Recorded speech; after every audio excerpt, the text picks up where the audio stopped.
Oi, Fernanda, boa noite. Vamos para a resolução dessa tua questão. Vamos lá. A questão fala assim: o professor João Vitor pediu para o estudante Pedro que preparasse 1 quilograma de uma solução saturada de sacarose a 25 graus Celsius para ser utilizada em um experimento da disciplina de processos tecnológicos de alimentos. Depois de separar todas as vidrarias e os materiais necessários, o estudante observou que faltava calcular a massa do soluto para preparar a solução pretendida, ou seja, ele quer a massa do soluto. O soluto é o quê? O soluto é a sacarose, certo? E para isso, utilizou o gráfico da curva de solubilidade da sacarose pensando a seguir. Depois de concluir os cálculos, ele obteve a massa da sacarose em gramas, aproximadamente igual a, ou seja, ele quer saber a massa de sacarose em gramas nessa solução de sacarose mais água, certo?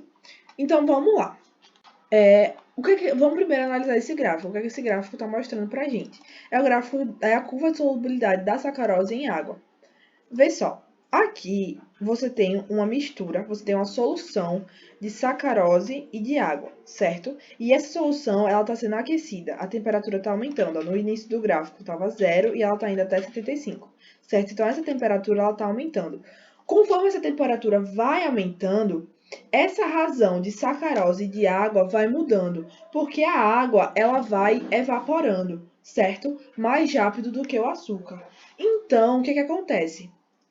Vai ficando uma quantidade de açúcar e a quantidade de água vai diminuindo mais rápido, certo? Então, a razão entre a quantidade de açúcar e a quantidade de água vai mudando com o decorrer do tempo, certo? Olha só, primeiro, aqui ele fala, né? A razão de gramas de sacarose é a cada 100 gramas de água. Gramas de sacarose tem um tracinho aqui indicando a divisão, ó, por 100 gramas de água. Então, inicialmente, essa nossa mistura, essa nossa solução, tinha, ó, 180 gramas de sacarose a cada 100 gramas de água. E ela termina com 300 gramas de sacarose a cada 100 gramas de água. Então, essa razão, ela vai mudando. É isso que esse gráfico está mostrando pra gente, certo?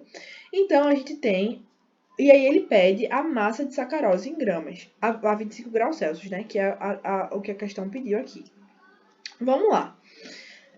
A gente vai fazer assim. Aqui nesse gráfico a gente consegue ver o quanto de gramas de sacarose tem para 100 gramas de água quando tá em 25 graus Celsius. Ó, 25 graus Celsius. Tá aqui. E aí a gente vai ver no gráfico quantos gramas de sacarose tem.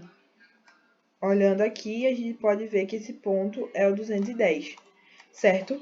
Então, pessoal, eu trouxe essa é uma fórmula, né, de qualquer forma, mas, tipo, é uma fórmula bem, digamos assim, fácil, porque é óbvio, se você tem uma solução, que é uma mistura de duas coisas, você vai ter que a massa do soluto mais a massa do solvente vai dar a massa dos dois juntos, que é a massa da solução, certo? Então, vê, o soluto da gente é a sacarose, e ele fala aqui pra gente que são 210 gramas de sacarose. 210 gramas de sacarose mais a massa do solvente. O solvente é o quê? A água. E ele fala que é a cada 100 gramas de água. Então, 100 gramas de água, certo? Isso vai dar a massa total da solução, que no caso é 310. Então, a gente está vendo que numa solução de 310 gramas, né, que isso aqui são gramas, você tem 210 gramas de sacarose. Então, isso a gente pode fazer uma relação para descobrir o quanto de gramas, ou seja, a massa, né? Para saber a massa em gramas da sacarose, tem nessa solução, que é o que ele está pedindo. Tem na solução de 1 quilograma. Nessa solução aqui, ó, de 1 quilograma que ele pergunta. Então, se numa solução de 310 gramas, tem 210 de sacarose, vou colocar aqui isso aqui de sacarose.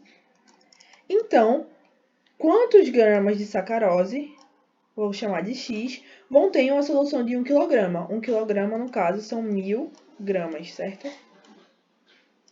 Então, a gente faz meio pelos extremos, a gente pode cortar aqui, né? E vai ficar 31x é igual a 210 vezes 100, vai dar 21.000. Você fazendo essa conta vai dar aproximadamente 670, acho que é 678, né? Deixa eu ver aqui para ter certeza, que é o gabarito da questão, só não tô me lembrando aqui de cabeça. 21.000 dividido para 31. 600 vai dar 677,4, que a gente pode aproximar, obviamente, já que ele pede aproximadamente aqui na questão, é aproximadamente 678 gramas. Então, vamos recapitular aqui, só para caso tu não tenha entendido, tenha ficado alguma dúvida, vamos recapitular tudo.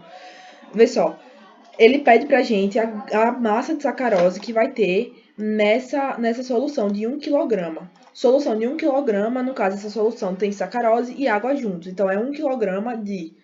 Uma parte desse 1 kg é de sacarose e a outra parte é de água. A gente só não sabe quanto. Justamente é o que a gente quer descobrir, a massa de sacarose nessa solução, certo? Então, a gente fez uma regra de 3 com o quê? Com outra solução, que no caso é a solução de água com sacarose. Viu no gráfico aqui a 25 graus Celsius qual era a gramatura da água, que era 210. E aqui no gráfico ele fala que era 100. Ou seja, nessa solução... essa solução tinha no total 310 gramas, que era 210 da sacarose e 100 da água. Então, a gente pegou 310 dessa solução e a gente viu que nessa solução de 310 gramas, nós temos 210 de sacarose. Então, nessa solução que ele pede pra gente de 1.000 gramas, quanto de sacarose vai ter? Que é esse X. Justamente, a gente faz a regra de 3 e acha o 678. Então, a partir de uma relação de outra solução, a quantidade de sacarose que tinha em outra solução, que é essa solução aqui que ele dá no gráfico pra gente, que é a solução de sacarose e água, a partir dessa solução que a gente viu que tinha 310 gramas e que nela tinha 210 de sacarose, a gente viu essa solução e a gente viu essa relação e a partir dela a gente fez uma regra de 3 para saber o quanto de sacarose tinha na solução de 1 kg, no caso de 1.000 gramas, que ele pede pra gente, certo? Essa é a forma de resolver a questão. Espero que tu tenha entendido. Se tu não tiver entendido, tu manda de volta que eu tento explicar de uma outra forma pra ver se tu entende. E se tu tiver entendido e puder botar aqui nos comentários que entendeu, ajuda muito pra eu poder ficar tranquila, porque às vezes os alunos nem contestam e nem dizem que entenderam. Aí a pessoa fica achando que pode ter desistido de entender a questão e tal, coisa do tipo. Que não entendeu e desistiu, enfim. Sabe? Então, se tu puder comentar pra eu ficar tranquila, vai ser legal, tá? É isso, Maria Fernanda. Boa noite. Bons estudos aí, viu?